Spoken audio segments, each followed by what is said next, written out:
Welcome back, and we're live. What's going on, everybody? We are first show 2025. What's up, Todd? Hey, happy New Year, man. I'm chilling, literally. You are? It's cold as hell out here. Outside, but it's good in here. We're Feels good. Yeah, we're warm in here, and this is the first show of 2025. We've been, I don't know if we're slacking or what we're doing. We got to pick our pace up a little bit because we have a great show for everybody tonight. It's interview series, Late Night Green. Welcome back, everybody. We're super excited to be here. And tonight we have, this is I'm going to call it a historical guest for us because there's historical significance with our guest tonight and Cough Country. In the very, very beginning, when we first started out, this was one of the first major events that we went to, and we met a ton of people. So, without any further ado, allow me to introduce to you guys today Tim and David, the creators of the Cannabis Culture Film Festival. Welcome to the show, guys. How are you? Hello. Hello, Good. hello. Can we hear them? Yeah, There we go. I definitely can hear you. So we're doing good. How are you guys doing? We're good. Good. We can hear you as well. So welcome to the show, guys. Welcome Tim. Welcome David. We're big fans of the Cannabis Culture Film Festival, and so we're excited to have you. I know we've been chatting about this for a while. I got some feedback, guys. There we go. I think it might. Sorry. No, go ahead, Tim. No. I didn't know exactly what the feedback was. So I was hearing myself reverberate. No worries. Oh, and cool. And one of the things I was just telling Todd is that back in 2017, that's when I had the great opportunity to meet you.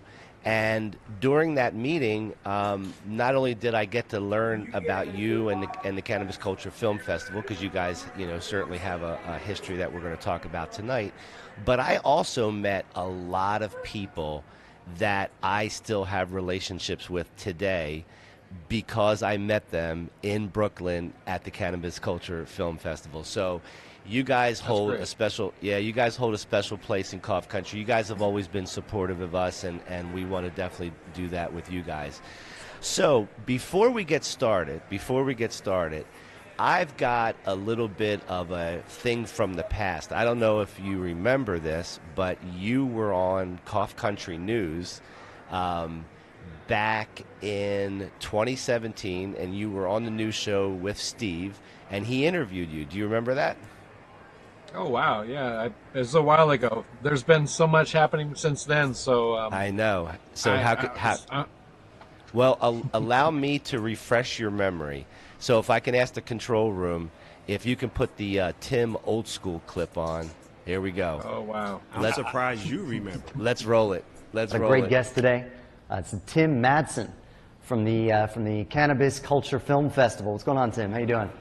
I'm doing good. How about yourself? Not too bad, man. Thanks for joining us. I appreciate you taking the time. So tell me, man, the Cannabis Culture Film Festival. What is it? What's going on with it? What do you do with it?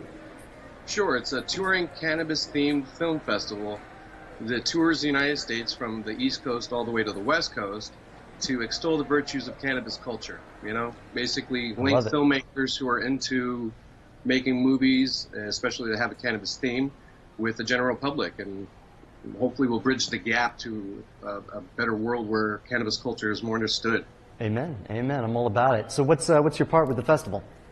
Well, I'm the founder and the festival director, so I'm the guy who's behind the scenes making sure that everything flows and all comes together and happens the way it should. Right on. Top dog. I like it. Oh, that's you. Sorry. So, yes, so if you could bring us back here. So I dug the clip up, Tim, because I wanted to put it on. I just thought it was so cool that there's such history there. And I guess they were the earlier days for you as well, in the festival. At that time in 2017, how long had you been going at that point? Essentially, that was our second big year. The first year we launched in New York City, Times Square. Gotcha. And then the one I met you at was in Williamstown, correct? Or Williamsburg. Williamsburg. Berg. Yep, at the Wythe Hotel. Yep, that's exactly where. And I met Rob Cantrell that night. I met so many folks that night. So before we get too deep into talking about history, let me go ahead and let you guys go ahead and introduce yourself. Tim, you want to go first, and we'll go to Sure. David after that. Yeah. So my name is Tim. I've been doing this film festival since its inception, which was about 2015.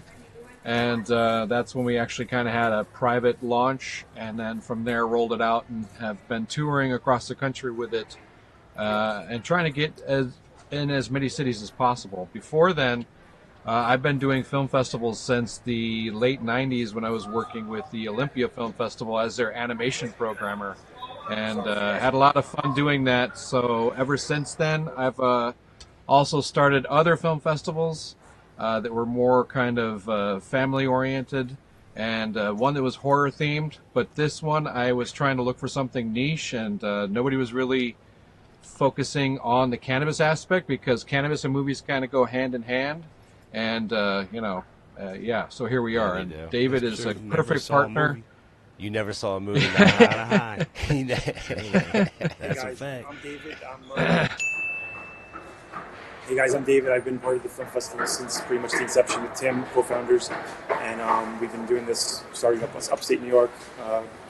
Went to Brooklyn, went to Denver, Colorado, Seattle, all over from New York to Vermont to Miami to the West Coast. So, and I'm sorry, I'm a little flustered, but we did this all for the community, and it's basically like a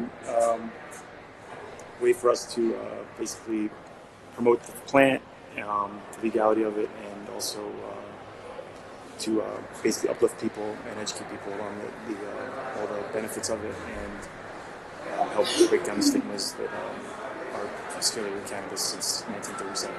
So myself, I'm practicing as a filmmaker, photographer, and Tim and I have known each other for about 10 years or more, and we basically started off because we both liked weed and movies. So we used to hang out in our houses upstate New York. We both come in the city and do gigs, and then we started working together, and we produced a couple films together over the years. We actually just released our first feature film that we produced together. It's called The Shizzly Gark, and it's a mockumentary. We released it in 2023, and basically we've been on the film circuit right now. So we are actually filmmakers by trade. So what we're doing with the Cannabis Culture Film Festival is we're trying to basically incubate filmmakers with filmmakers in general, but also filmmakers that produce the genre of cannabis-related films. So we have comedies, documentaries, we have music videos, feature films, everything in between that you could have as a regular film, but it's basically just has a loose affiliation with cannabis. And luckily, since we've been doing this for about 10 years now, the quality of the films has grown tremendously as far as production, story. There's always been cannabis movies since like the 60s, like Cheech and Chong, all that stuff. Mm-hmm. Going up until like the 2000s with, Jane Silent Bob, that was 1991, right? But anyway, so David, where are we catching you tonight? So we see the vibrant background there. Where? I'm in New York at Madison Square Garden, overlooking the 7th Avenue and 35th Street. Okay, gotcha. Beautiful background. Yeah, it's a great background. That's a great background. So tell me, from on a more day-to-day basis, what would you say your primary function with the film festival is? Like, what would be your forte within the group? Or within your Tim and I have been doing this. Okay, Tim and I have been doing this since like the beginning. So basically, I help anything we need to do. It's basically Tim and I, and we have a couple people in between. But I help. We gather films. We produce the events. We gain sponsorships. We also hold different like side events at the events, like different functions. We come up with ideas to pitch to people, and I help Tim and I raise money to produce the film festival because it's not free. We have to rent those venues. We have to raise sponsorships. So I network with my friends and colleagues and try to, you know, bring funding in so that we can travel to the next venue. So how do you attract all of these young, talented artists, you know, for your films? Do you have? Well, we actually, yes. So we partner with Film Freeway, and before that was Without a Box. That's really what dominated the film festival market. And I'm glad that Film Freeway kind of came along and broke that up, so it was a little bit more accessible. Yeah, so we partnered with Film Freeway. We've been at it for a while. Last year was our 8th tour. This year's our 9th tour. And, you know, because of that status, we're considered a gold level film festival. And that helps us get access to more filmmakers. And we've been, just as David is saying, we've been getting more and more quality entries. And where we're at now is fantastic. So when did that happen, Tim, along the journey when you got that accreditation or that rating? I was 5 years in. Okay, cool. Yep. Cool. So what is?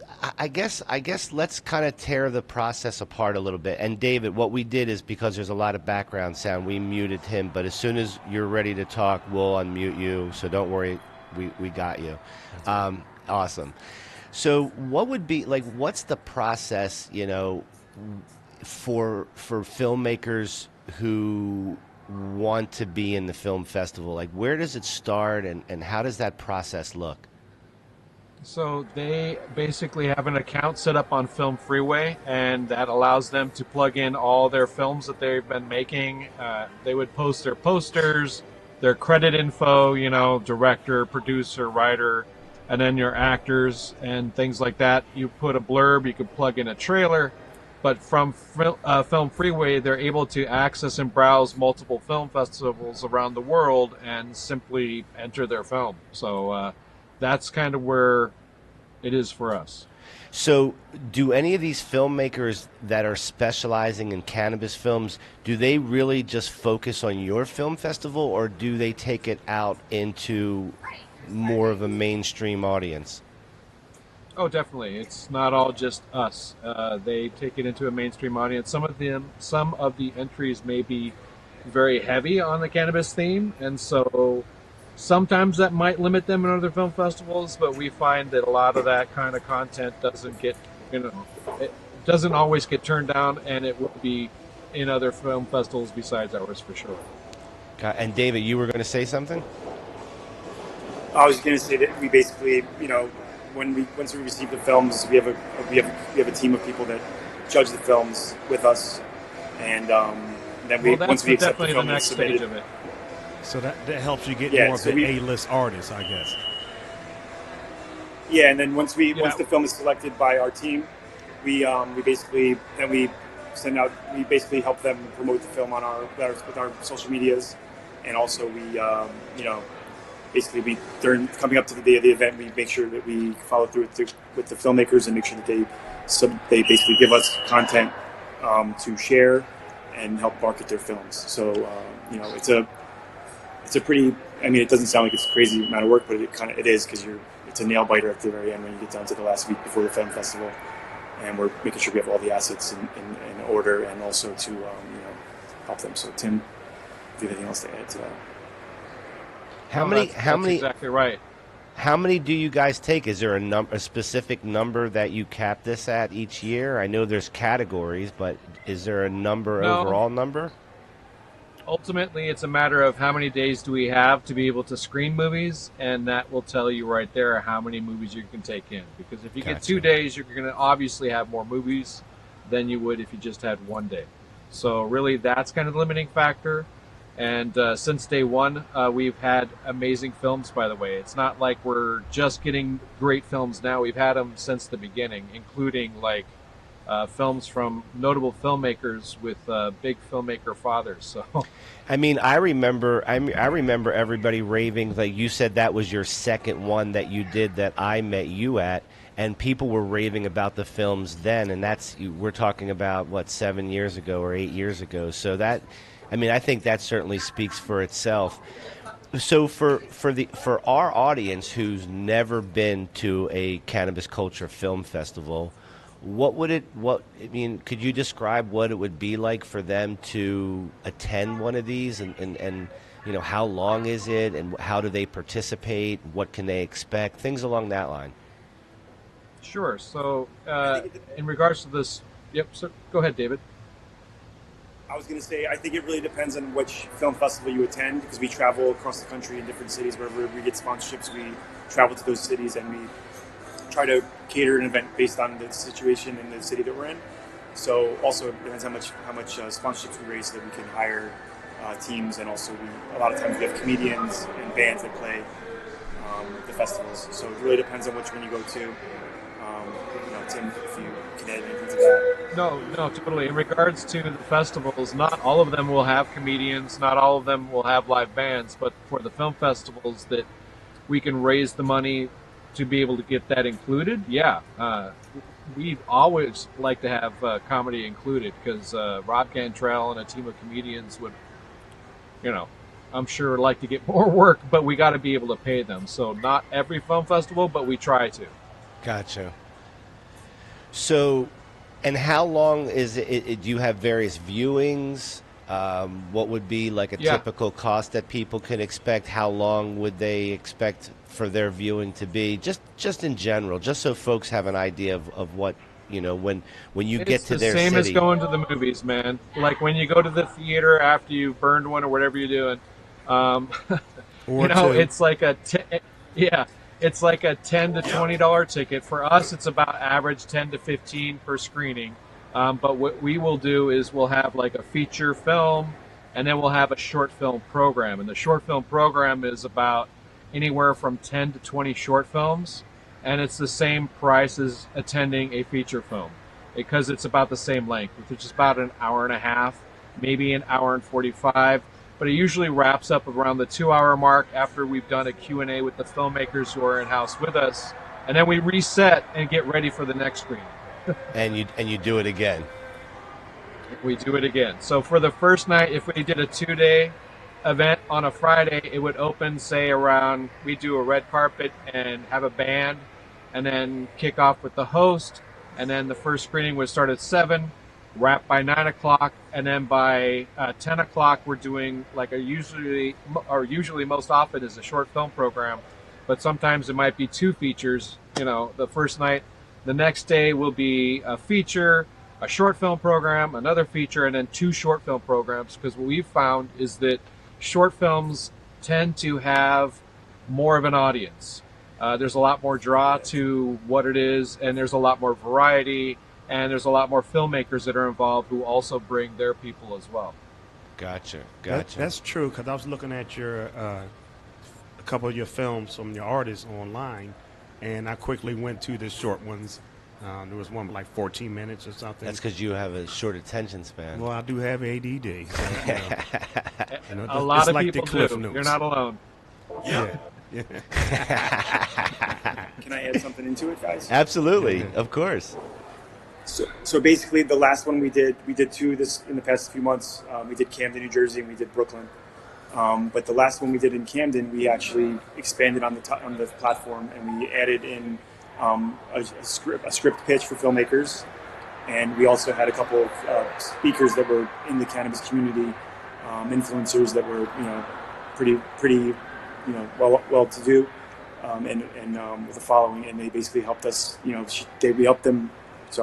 We helped them tell their, make a platform to tell their story, and we also, we had the script pitch was amazing, and we had a couple other people there. It was hosted by Steve Bloom, who you all probably know, and Steve is an avid film critic for 30 years, and was also the editor at the High Times magazine. So cool. Hats off to Steve Bloom, and hats off. Maybe talk about Brooklyn.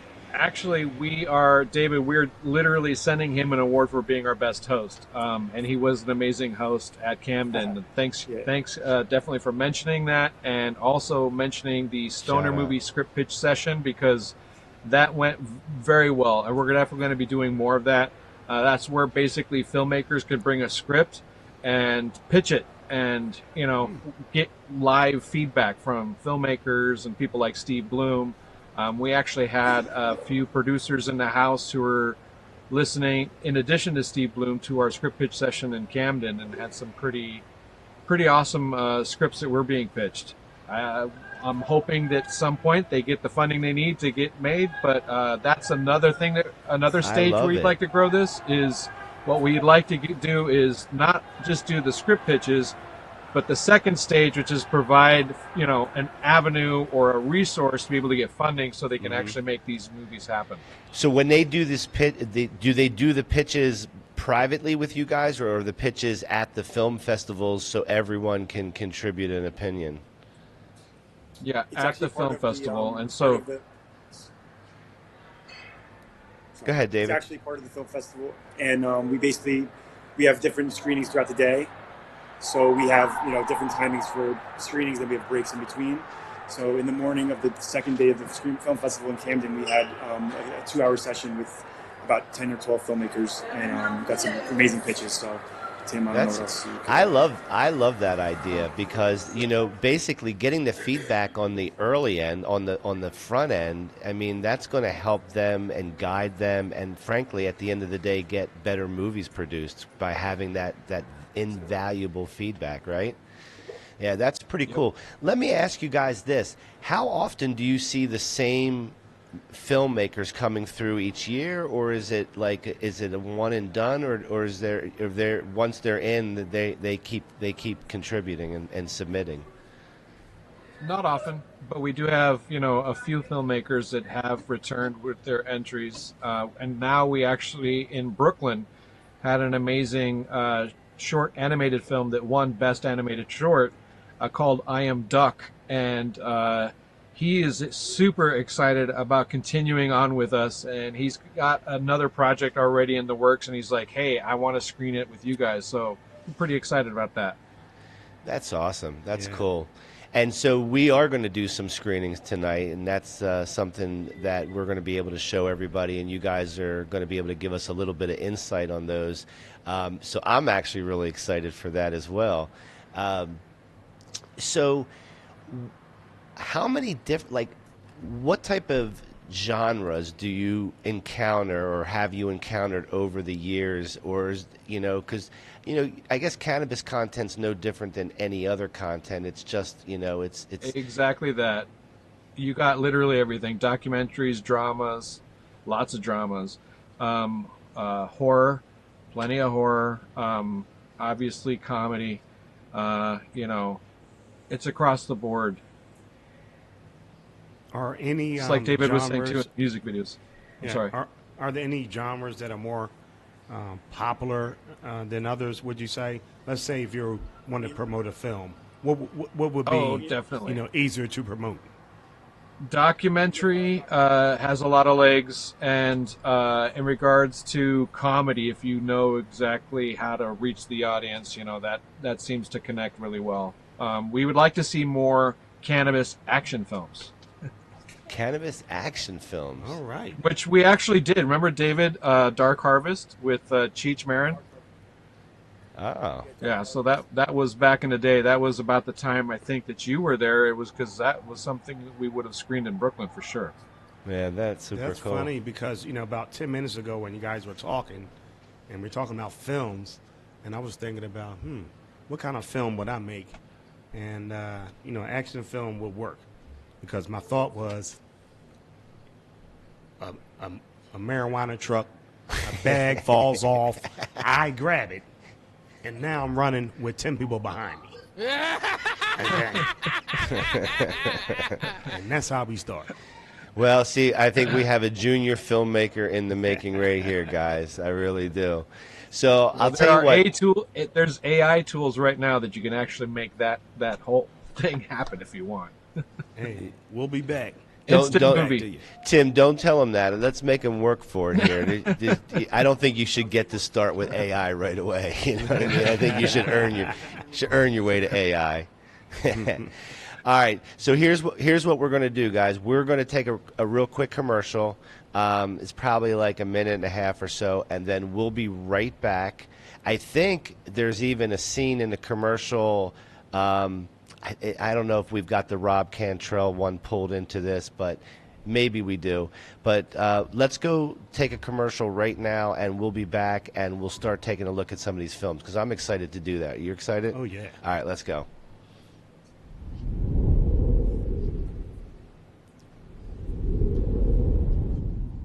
So many dispensaries have resorted to a bland, impersonal shopping experience, where you often don't even get to see a sample of the cannabis you're planning on purchasing before you buy it. If you're looking for that extra personal touch, come check out High Roller Dispensary in Atlantic City, New Jersey. Our staff are avid cannabis connoisseurs who are sure to help you find the strains that fit you best. Whether you're looking for premium flower, edibles, concentrates, or tinctures, we have you covered with over 100 different strains to choose from, all of which are able to be seen, smelled, and thoroughly examined in our elegant showroom. If you're in a rush, we offer a seamless online ordering system that allows for in-depth exploration of all that we have to offer. So whether you're a novice or a seasoned stoner, be sure to stop by High Roller Dispensary and we'll make sure you're floating on Cloud 9 by the time you leave. I'm Rob Cantrell, and you're watching Cough Country TV. Right here, right now. This is it. You're watching it. Cough Country. You're in this country, cough it up. Cough it up for Cough Country TV. Right here, right now, on the internet and beyond. Media, television, pizza, weed, legalized.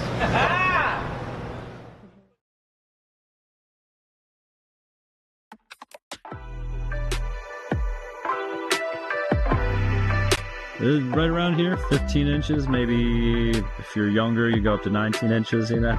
Yeah, you know, you already went to bigger. Sometimes a CIO might make commitments to a CEO that they just can't fulfill. And it's very hard to succeed in those environments. You really want to be able to set the expectation right up front. How would you feel with no sex, no weed for a month or two? I'm going to be really angry. I just feel sorry for Jake.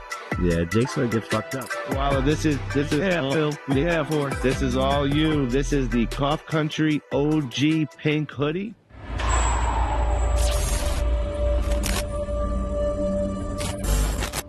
No, our motto is when they go low, we get high.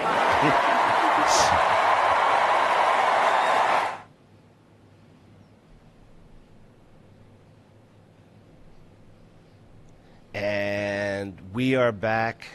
That was short. I told you it would be not painful. And Rob Cantrell was in that sequence for our commercials, so I would love to see him again. So Rob, if you're listening, we'd love to have you on the show. You've been a part of Cough Country more than you probably even know. So anyway, so what we're going to do now, gentlemen, is we are going to go through these films. And so what I'm going to ask is the control room to tell me which one they're going to put up first. I believe it's in the same order that you gave it to me, Tim, but if it's not, it's not. Let me know, control room, which one's the first one, and I'm going to let these guys talk about it.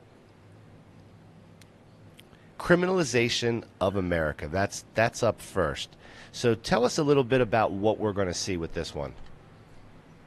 Yeah, that's 848, the criminalization of America, and just in case David's battery might die, I would like to give it over to him, and maybe he could talk about it before he has to, you know. You got it. You're up, Dave. 848 is a code basically that if you are a kingpin law.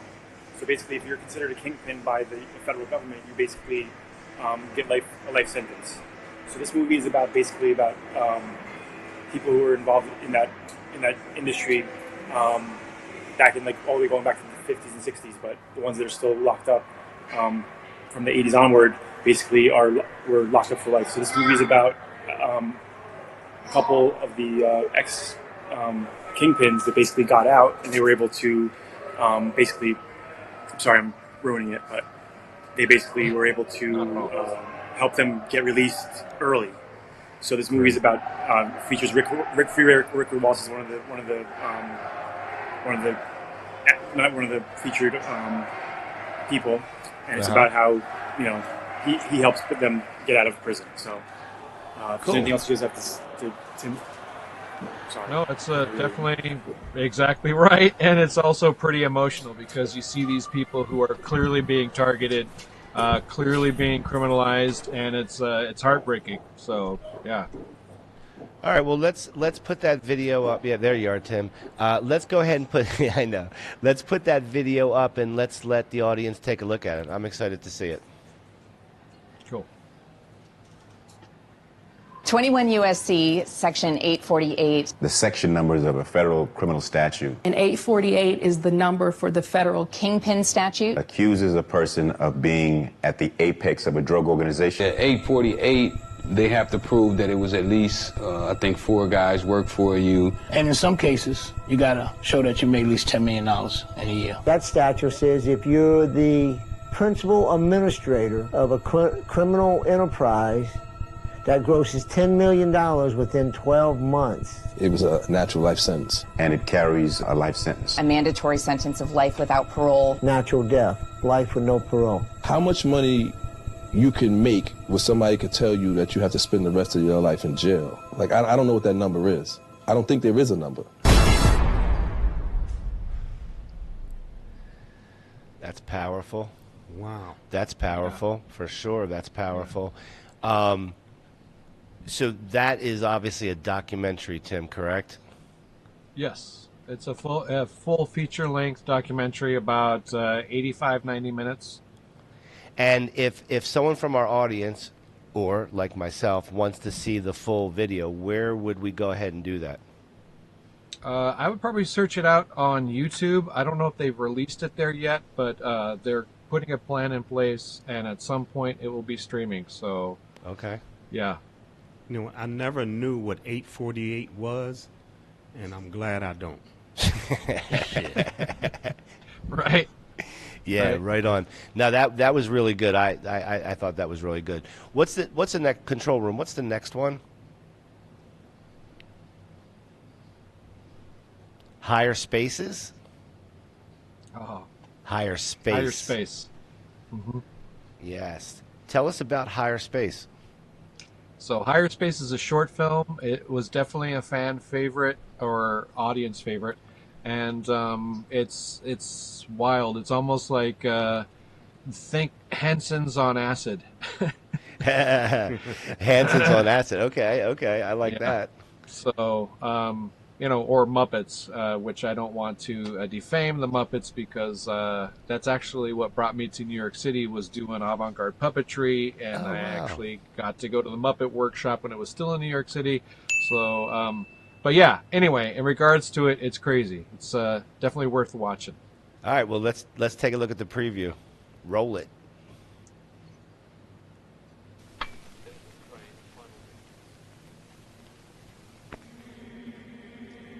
Somewhere in space, this could be happening right now. An adventure unlike anything on Earth. It's a spectacle light years ahead of its time. An epic space saga packed with action, drama, and romance. A tale of legendary heroes, cruel villains, and exotic aliens. A trillion years in the making, and it's coming to your galaxy this spring. All right then. Time to party. Shit, not again.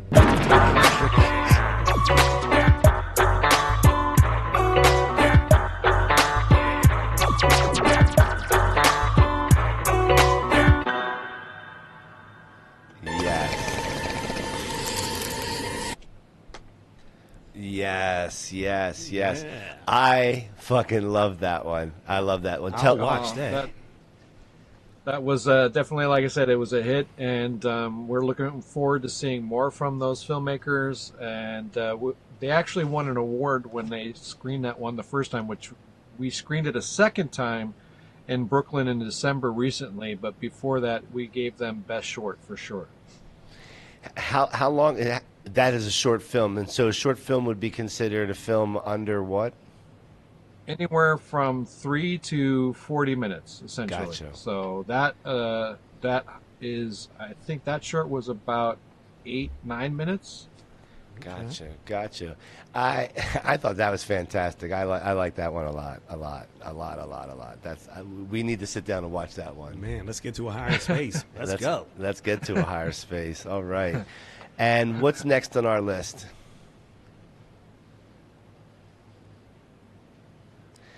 Is it the CC Sizzle? Or is that a sizzle reel for you guys? The CC Sizzle? That could be. That's a good point. No, actually, that might be an animation or the music video. Well, you know I don't know what that is. Why don't we play it, and then you'll tell us on the back end what it is. Let's play it. There we go. That's a great idea. All right, cool. Oh, cool. We're all creative, all of us. But I feel like when you tap in, when you smoke a little bit, that's when the writing happens, the ideas start generating. It's without a doubt that cannabis affects creativity and that cannabis interacts with the creative process, and that we don't yet know or understand what the therapeutic value or how medicinal it can be to have a creative outlet or to connect emotionally with your creativity. Cannabis kind of helps me get away from the real world. It just helps me to kind of reconnect with a pace our society has moved so far away from. Cannabis had always helped me in my life keep things straight and just push on through. And as I had children, I noticed that I was consuming still, but I was consuming to get through my day and to not be crazy. So the idea of food is love and ganja is love came together naturally.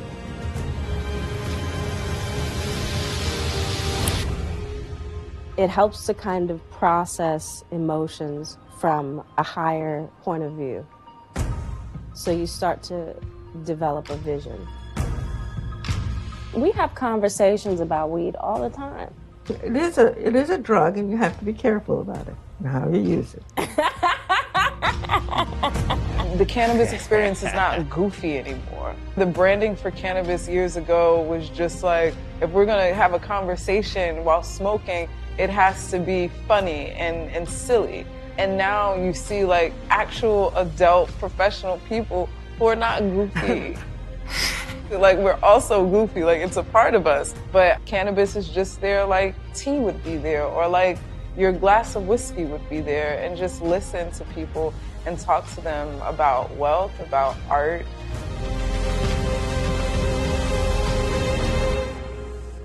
Has weed ever made me better as an artist? No. It was one of my tools.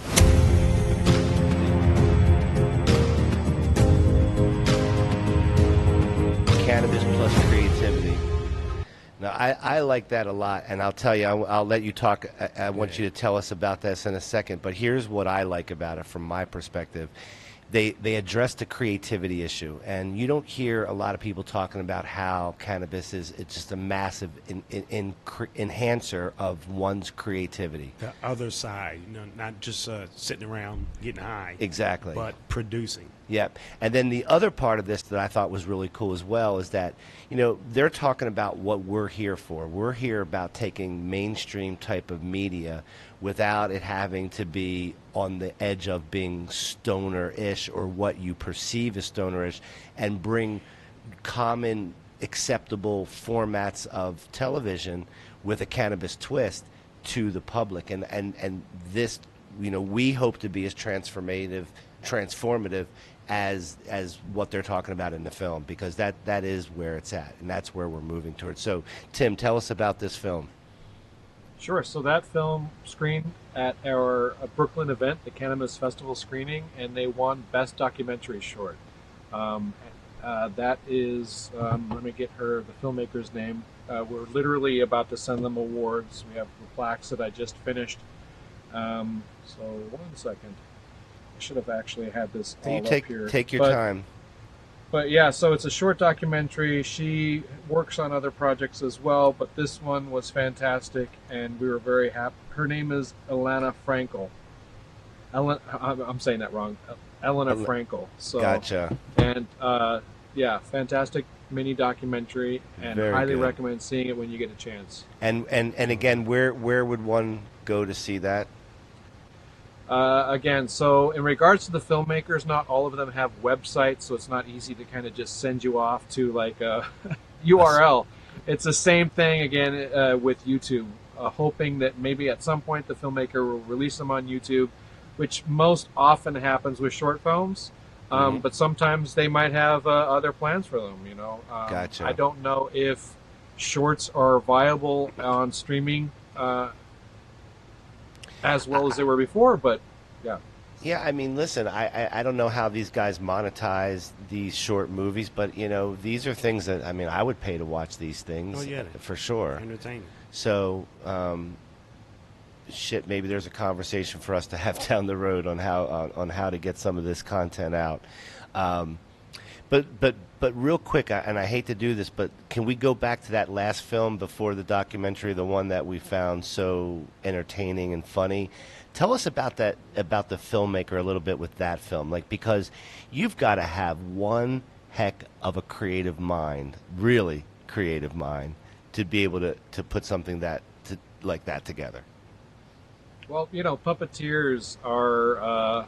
I've been a puppeteer myself. That's something that I got into because I'm old, and I grew up watching the Muppet Show, and it was something that I was actually watching with my family. So there was some generational sharing going on when it came to that show, and I love puppetry. So, and I love the Muppets, and I love the Hensons, and yeah. In regards to that. I used to intern for Between the Lions for WGBH in New York City. It was one of the first internships I had. And being in the writer's room is the most wild experience you will ever have. I've also been to pilot shows that were recorded in the Muppet studio, and they never have seen the light of day. I wish they would, because it's the most funniest, most wildest puppetry stuff you'll ever see. And this is exactly the same kind of thing, except probably, you know, going from 10 up to 11 with with that one. So yeah. No, that's super fantastic, super creative. I love it. I love it. So are there a lot of artists that do puppetry? In regards to entries, we don't get a lot of puppetry entries, but we have had some. We've had one where the bong was had an animated face, so you could basically say it was a puppet. And that was actually voiced by the actor who does, oh boy, with the character, I'm forgetting his name. But anyway, yeah. Have you had any cartoons, or does that fall into the same bucket? Oh, for sure. We get lots of animated films. So Gotcha. Both stop motion and traditional 2D. And, you know, I Am Duck is one of those traditional 2D animations that we just got recently. So I think you guys have that trailer, and looking forward to you guys screening that. Yeah, absolutely. We are. So Control Room, what's the next one up?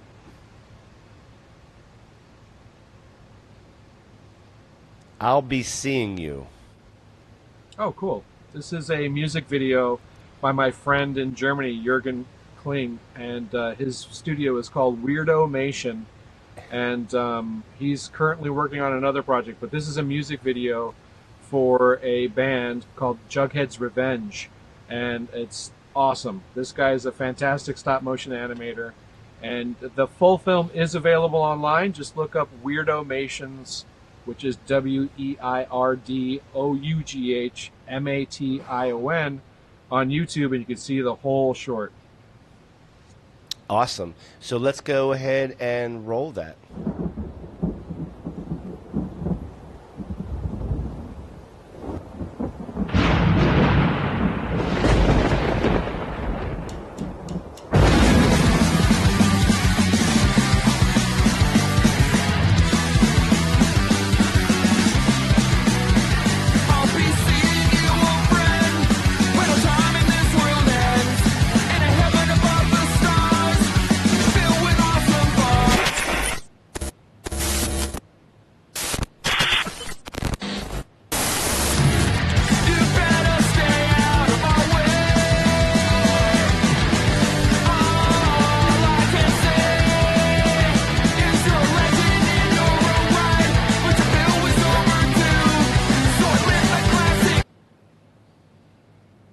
Wow. Yeah, we had an abrupt ending there, but that is pretty damn cool. I like that a lot. So that, you said, Tim, that one's available. That one people can go ahead and see right away.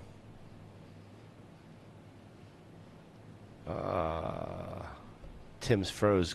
You can come back to us. How about you, David? Are you froze too? Up, Tim's back. Tim's back. Tim's back. Film broke you guys. It broke the system. Yeah, that was that film was so good that it broke. It made you freeze and it broke everything. That's a really that's a pretty action-packed type of creative short. Is that a short or a full feature? It's a short. It's a music video, so it's literally like 4 minutes long.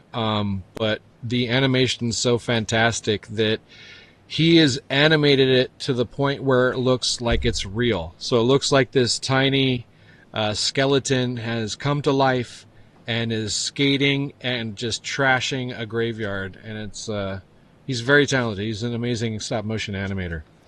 That's pretty cool. Yeah, we had to peep that one. Yeah, I mean, there hasn't been one that I don't want to fully see so far. Yeah, so, and I purposely, I want it to be authentic, so we didn't watch these ahead of time. So this was, I knew we had them, but I wanted to get that authentic reaction. So what's the next one? What do you got in there?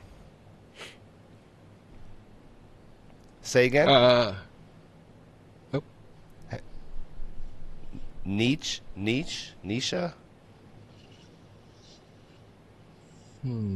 I guess we're gonna have to play this one, and I'll have to tell you after. Yeah, go ahead. I just do a lot all the time. I just always want to be busy, and I always want to be painting. So I just try to cram as much of that as I can into every day.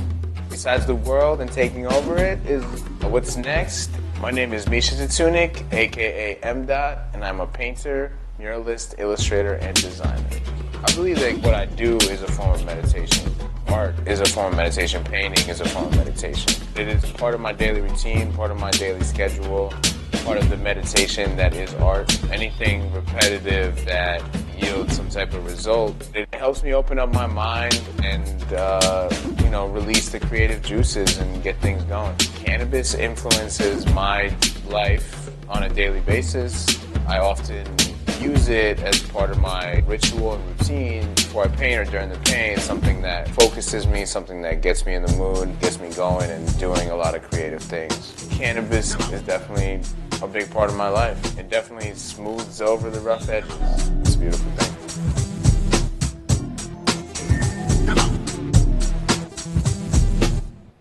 Cool. My Grind Daily, Tim. Tell us about My Grind Daily. Well, you saw at the end it said Dream Clay Pictures, so that's actually David's short series called My Grind Daily, where he's trying to feature different artists who have, who are cannabis users. So essentially that's what it is, and this one features that artist, and he is a pretty, he's a pretty big painter there, and I think around the world David would know more. So I kind of, yeah.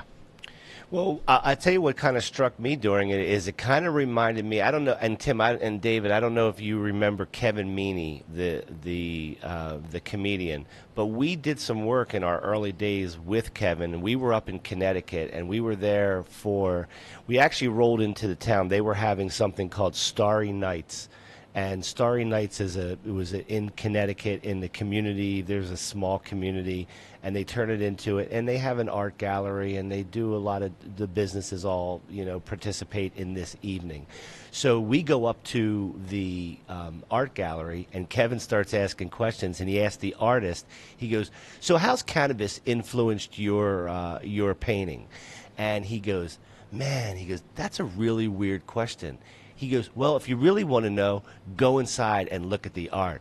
And Kevin goes, "Oh, so it's in the art." And so I just thought that was really funny. And that documentary reminded me of it. David, you want to tell us a little bit about this? He might not be on, only because I think the last time I got a text from him, he said he had like 2%. So we have a bad. Okay. I do see him frozen there, so yeah. we probably lost him. Yeah, but that's another example of a cannabis user, right? That is so creative and productive. Yep. Yep, and Exactly. being able to illustrate that and show that visually, and then, it sounds to me like we're kind of walking through his like a day in the life is kind of what it's coming across as to me. Yeah, Yes, the big and lie that's back in essentially the what day. is the, yeah, and that's essentially what the series is about. So it's a day in the life of an artist, and you're kind of getting just a snippet at a minute. I think it's a minute or 2 minutes long. Yeah, I like it. I like it a lot. Yep. So that's cool. Do we have any more in the control room? So the next one, Tim, is Walking Stereotype. Oh, this is great. So that's Brett Puglisi. He's a filmmaker who we've had a few of his shorts. He's one of those kind of regular filmmakers for us. He came to the screening in Brooklyn recently because we screened Walking Stereotype again, which he actually won Best Short Comedy in Miami. So when we were in Miami, he was there for the screening, and he took home the award for this one. And it's a fantastic, funny short. Cool. I'm looking forward to it. Let's roll it. Spicy's flaming hot. Shut up. Spicy's flaming hot sauce. I can use whatever fucking sauce that I want. Let's see. We got fucking fire. Yeah. D'Angelo, shut the fuck up. Diablo. Yeah, this is the real shit, isn't it? Shut up, D'Angelo. Isn't it, Trev? This is what you and your friends put on all your tacos, your cheesy gordita D'Angelo, you're not gonna crunches. keep me Well, from guess eating what? my cheesy gordita You could crunches. burn your fucking face off at this point. Those are my favorite I'm tacos. done caring. Fucking done caring. That's great. That's really good. So tell the artist, the filmmaker on this one. What's his or her background?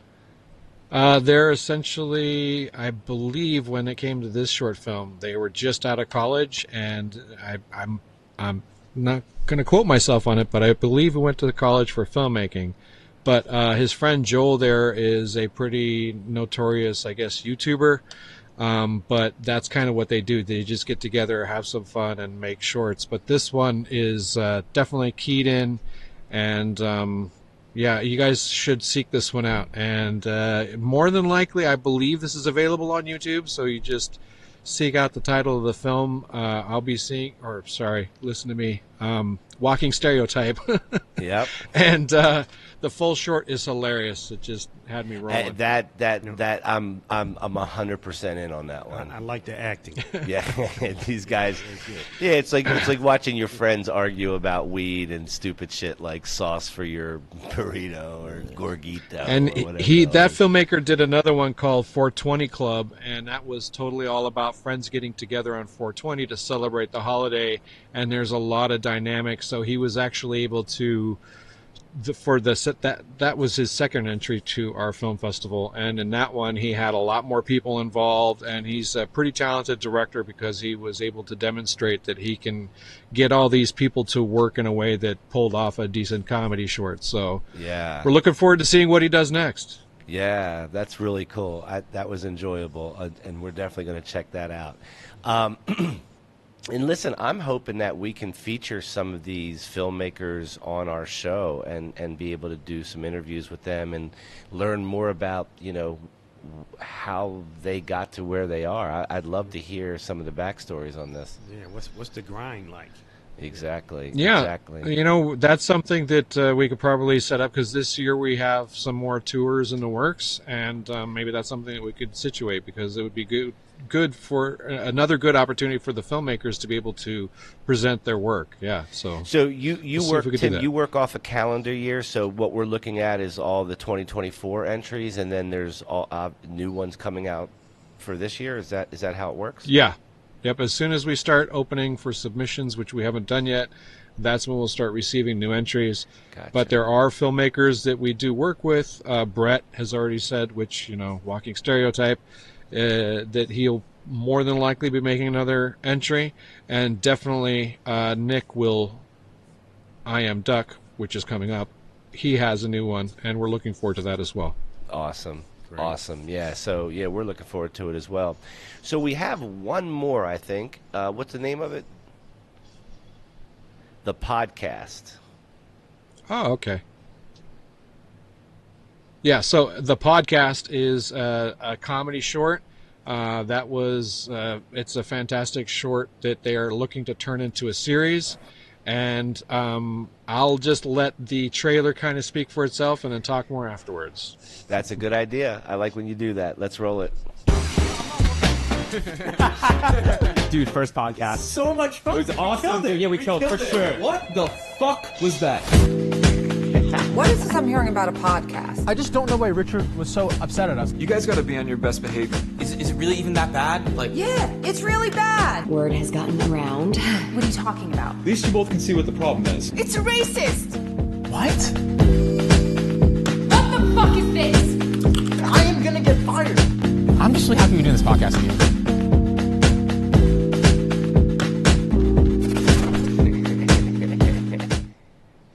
Wow, that looks like that's a shit show in the making right there, huh?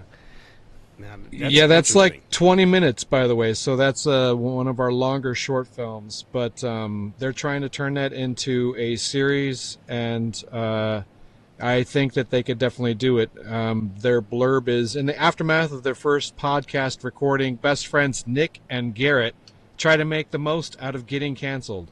While their relationships and careers are at stake, the podcast could be their ticket to fame. And they start their podcast called Nick Garrett. Great premise. Yeah, you gotta. That is one that I believe. I don't know if they've released yet, but as soon as they do, they're hoping to get more. So this actually might be a pilot. That said, it did say 2025 at the very end.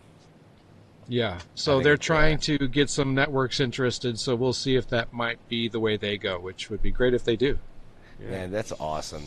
Listen, listen, Tim, I really think, and I say this with all sincerity, I really think you're doing and have been doing the industry a real service. Not only the filmmakers a service, because clearly you're offering these guys an avenue and girls to put this stuff out, but I really think you're doing the industry a service as well. And so I want to tip my hat to you and for all that you've done.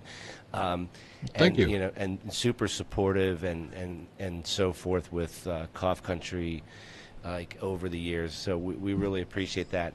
I wanted to ask you a question. Did you know that we had a virtual host as a part of Late Night Green? Did you know that, Tim? No. Well, her name is her name is she wants to talk before she's ready, but her name is Mary Jane.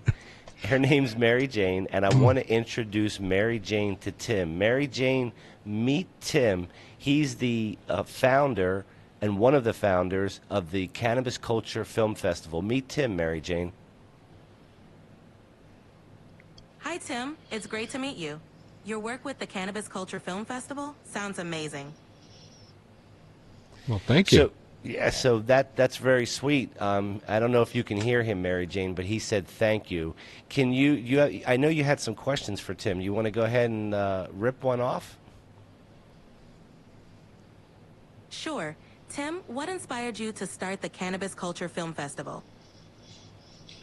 I'm a big fan of film festivals, and actually it started when I was doing work with High New York. I started a film festival with them called the New York City Cannabis Film Festival, and that we had going for a few years, and then there was some, a little bit of shaky ground going on, and I had to kind of depart from that, and I wanted to stay in that space, and I started the Cannabis Culture Film Festival and was planning since day one to turn it into a more touring film festival, so it's not just locked into one location.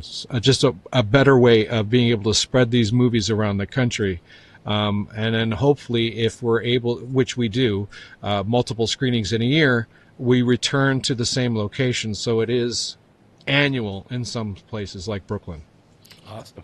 Mary Jane, were you able to hear everything that Tim just said?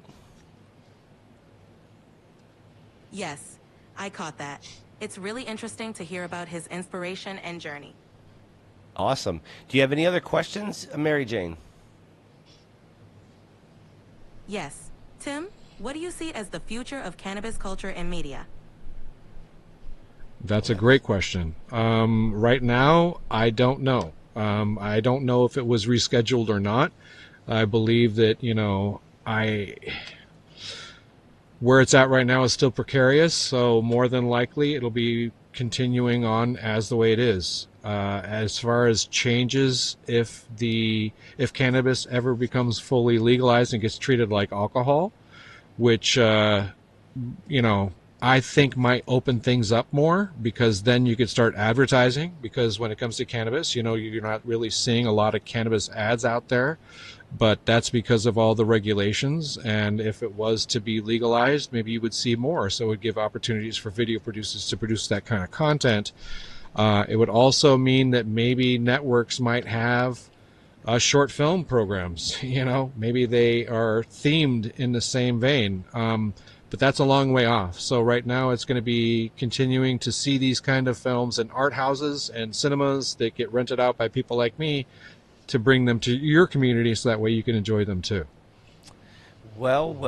I'll tell you, Mary Jane, you come through with the good questions for Tim. We thank you for hanging out with us during the show, and we look forward to you being on all the other shows that we have coming up. So thank you, Mary Jane. Thank you. I've enjoyed being here, and I'm looking forward to more shows. Awesome. So, Tim, this was pretty fun, man. I enjoyed this, and I think maybe next time we'll get you in studio if we can. I don't think we're that far away. We're a little bit far away, but we're not that far away. So hopefully we can get you in. Actually, you know what, control room, while we're doing this, if you can just push the #1 button that's under Tim's input, that will put him in a small box here, and we can have him in a small box while we're talking. That's the idea. Just do it with the one for Tim. You gonna hotbox Tim? There he is. Hotbox time. Yeah, see, Tim, if you were here, we could hotbox you, man. We're gonna be hotboxing in a minute. Yeah, it looks like Todd's getting busy. We try not to smoke too much during the interview shows. We save it for a late night show. Tonight we do not have a late night show, so everybody tune in next week. We've got interviews coming up next week. We've got some late night shows coming up. I've got a bunch of stories and videos and things that have accumulated that you and I need to get through and discuss. We have a lot to go through. We got some content. We got some content to go through. So I just wanted to say to Tim, thank you so much for joining us. We really appreciate it. It was really great to see our history together with that clip early on with you talking to Steve. We're all I forgot about that. And you rolled that in front of me, and wow, I totally forgot about that. And I like surprises like that. You didn't warn them, man. No, that's what I said. I like to have a couple surprises for the guests, because when you have history with someone like this, Tim's no stranger to us, and so when you have history like that, I was suspecting maybe he didn't remember that, and so definitely. Yeah, it was fun. It was fun for me to go dig that out. Yeah, thank you. Thank you, man. So, no, we appreciate it. So we're going to wrap shit up. I guess we'll go through some of the stuff. Hang tight, Tim. We'll just chat with you when the show's over real quick. But did you have a good time? Did you learn something? Man, this was great. I can't wait to go to one of the future shows. Yep. So look forward to seeing it. We missed Camden. Camden was close. We were like Tim and I we had kind of reconnected right after Camden. I'm like, no, this was right under our nose here in Philly. So we'll catch it. Yeah, we're going to catch it. And listen, I look forward to doing a lot with the Cannabis Culture Film Festival. I think we can, I think between Cough Country TV and that we can help each other. I think there's avenues to be able to broadcast some of the things that Tim is featuring. So, there's all kinds of conversations for us to have as time goes on, and I'm excited about having those. And you're a great guy, Tim, and you're doing a great service for the industry. Likewise. We appreciate David being on the show. He's a great guy as well, and he's in the thick of the action. We know that as well. So thank you guys so much for joining. If you guys haven't subscribed to Late Night Green, subscribe to Late Night Green, subscribe to Cough Country, hit the like button, hit subscribe, activate the bell so you guys are notified when we have new videos. And we should be back to you guys on Tuesday. We are always looking for people to come on the late night show and join in on the conversation. So, you know, just for an example, tonight, if Tim had the time to stay for the after show, and we had the table full of panelists, you know, this is a great way for Tim to connect with people who would be coming to the show. It's a great way for the folks at our table to be able to ask questions to, you know, our experts that we have on our show. And so we're thankful for Tim. We're thankful for the opportunity to do this. Last word for you, my friend. Man, another great night. Yep. Looking forward to our next guest and another great show. Yep. Shout out Cushy Labs will be in next week. They're a new manufacturer in New Jersey. Be sure to like, subscribe, and follow the Late Night Green. I think next week I'll start giving out my my X account, so we can mix it up with everybody. You need to get one. There you go. You need to get one. All right, guys. So we are out of here. Thank you for joining us. Late Night Green, interview edition. Peace. Do the damn thing. Do it.